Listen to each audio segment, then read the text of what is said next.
Why don't we begin by asking you to describe the really amazing wealth and political power of the South before the Civil War, and the particular individuals who were most prominent in having that wealth and exercising that personal power. They were, of course, slave masters. You might even mention how many slaves were owned by some of them, because it's staggering when you read it. Right. Well, as you say, they're slave masters.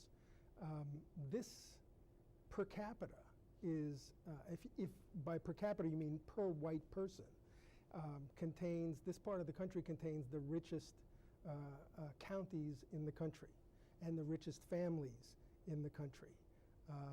They have benefited tremendously from slavery, and they are able to translate that wealth into tremendous political clout as well, so that they run the state legislatures within their own states.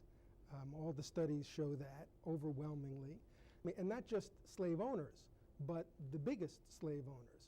The census retains the title of planter for a slave owner who owns more than 20 people. And planters are very disproportionately represented in state governments. But they also have tremendous political clout, as I started to say, at the national level. Look at the era between Washington's inauguration and Lincoln's inauguration. The majority of presidents are Southerners. The overwhelming majority of cabinet ministers are Southerners. Right. Speakers of the House of Representatives, Supreme Court justices, and so on.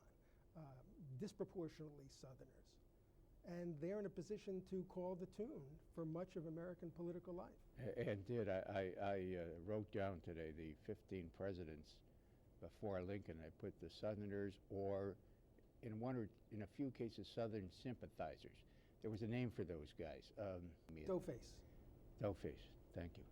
And on one side, it's kind of like a Nixonian, I'll put this. Right. And it was something like 10 from the South or Southern sympathizers, and 4 or 5 from the North.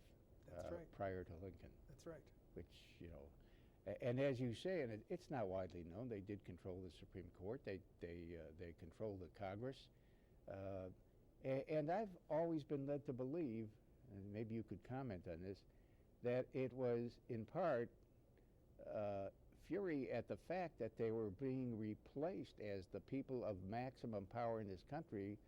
That was one of the driving forces leading to secession. No question about it. Jefferson Davis, in the decade prior to the Civil War, says at one point, the day that a man opposed to slavery is elected President of the United States will be the day in which we have effectively, these are not his words, but what his words add up to, a political revolution. We will have political power taken out of our hands, and from that point on, we will not be safe.